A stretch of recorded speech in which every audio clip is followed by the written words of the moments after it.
Enemigos comestibles. Pero, ¿qué son en realidad las lectinas? En su mayor parte se trata de proteínas de molécula grande, con una importante excepción, presentes en plantas y animales, y que constituyen un arma esencial en el arsenal de estrategias que las plantas utilizan para defenderse en su continua batalla contra los animales. Los investigadores descubrieron las lectinas en 1884 en el marco de sus estudios sobre los distintos tipos de sangre. Probablemente la única lectina con la que la mayor parte de la gente está familiarizada, asociándola en general a sus efectos perjudiciales, es el gluten. Sin embargo, hay muchas otras. Pronto iremos presentando las más importantes de ellas y puedes creerme, desearás saber más sobre ellas. A modo de apunte de advertencia, cabe decir que hasta el 94% de los seres humanos nacen con anticuerpos contra la lectina presente en los cacahuates. ¿Cuál es la manera precisa en la que las lectinas ayudan a las plantas a protegerse? Bien, las lectinas presentes en semillas, cereales, pieles y cáscaras de la fruta y hojas de la mayor parte de las especies vegetales se unen a los hidratos de carbono, azúcares, y en particular a los azúcares complejos llamados polisacáridos, en el organismo del predador, una vez que éste se ha alimentado de la planta que las contiene. Como las bombas inteligentes, se dirigen hacia las moléculas de los azúcares y se unen a ellas, principalmente sobre la superficie de las células de otros organismos, en especial hongos, insectos y otros animales. Asimismo, se fijan al ácido siálico, una molécula de azúcar presente en el intestino, en el cerebro, entre las terminaciones nerviosas, en las articulaciones y en la práctica totalidad de los líquidos corporales, incluida la sangre que circula por los vasos de todos los seres vivos. A veces las lectinas se las llama proteínas adhesivas, debido a este proceso de unión que puede interferir en la transmisión de mensajes entre células o provocar reacciones tóxicas o inflamatorias, tal como lo veremos más adelante.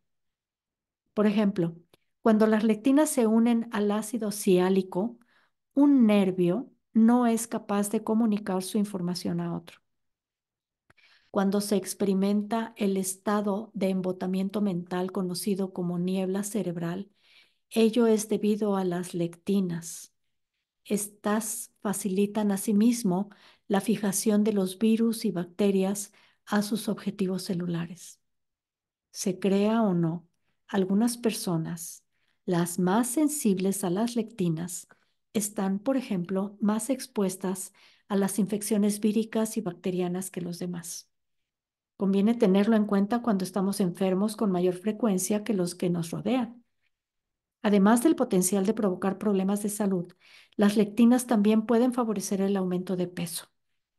El motivo por el que el trigo se convirtió en el cereal de mayor aceptación en los climas septentrionales es la presencia en él de una lectina de molécula singularmente pequeña, la llamada aglutinina de germen de trigo, habitualmente conocida por sus siglas inglesas WGA, que es responsable de la propensión al aumento de peso que implica el consumo de alimentos a base de trigo. ¿Sí? Has leído bien. El trigo ayudó a nuestros antepasados a mantener o aumentar su peso en tiempos pasados, en los que los alimentos escaseaban con frecuencia. Por aquel entonces, tener una tripa de trigo era todo un privilegio. Y lo cierto es que la WGA presente en aquellas formas ancestrales de trigo es la misma que la contenida en el trigo actual, por lo que su potencial de causar aumento de peso se mantiene como en los antiguos tiempos de carestía. Desarrollaremos más extensamente estas cuestiones en los próximos capítulos. Una planta hará todo cuanto sea posible para mantener sus semillas, su descendencia, alejadas de la boca de sus predadores, sacrificando incluso sus propias hojas. Por el diseño de sus moléculas, Las lectinas atacan a los animales que osan comerlas, haciendo literalmente que mueran, o al menos que experimenten un considerable malestar. En caso de que sobrevivan al encuentro inicial con la planta que contiene las lectinas, los insectos y otros animales aprenden rápidamente que no deben comer cualquier planta o sus semillas que les perjudique o afecte a su desarrollo. El animal decide que no compensa alimentarse de ellas y se desplaza a otros entornos para consumir otras especies, mientras que la planta y su descendencia consiguen sobrevivir. Se trata de una situación en la que ambas partes sale beneficiada y en la que prevalece la distensión. Los antiguos humanos desarrollaron diversos modos de paliar los efectos de las lectinas. Desafortunadamente, los seres humanos modernos no son tan sagaces. De hecho, cuando comemos algo que no nos sienta bien o nos provoca un estado de enfermedad manifiesta, hallamos o inventamos algo. Pongamos por caso el omeprazol, un fármaco que reduce la acidez estomacal, o el ibuprofeno que atenúa el dolor, que nos permita seguir tomando una sustancia que ya en origen está diseñada para atacar nuestro organismo, ocasionarnos dolor o como mínimo debilitarnos. Hablando de acidez de estómago, conviene tener muy presente lo siguiente. No solo insistimos en tomar alimentos que están diseñados para perjudicarnos, sino que también alimentamos con ellos a los animales destinados a incorporarse a la cadena alimenticia que sufren consecuencias similares derivadas de su alimentación. Si se les dejara comer a su libre albedrío, las vacas nunca se alimentarían de maíz o de soya, ya que su dieta natural está formada por hierba y otras plantas forrajeras. Y sin embargo, son precisamente el maíz y la soya las especies vegetales que se utilizan como pienso en las explotaciones ganaderas industriales. Las lectinas que éstas contienen resultan mucho más eficaces a la hora de aumentar el peso o conseguir una mayor proporción de grasa en la carne.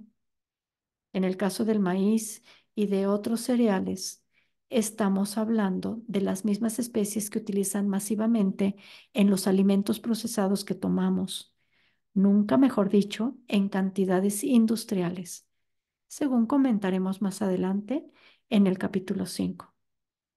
Tanto la soya como el maíz están sobrecargadas de lectinas, ajenas a la dieta natural de las vacas, que les causan acidez de estómago y dolor al tragar, hasta el punto en que pueden dejar de comer.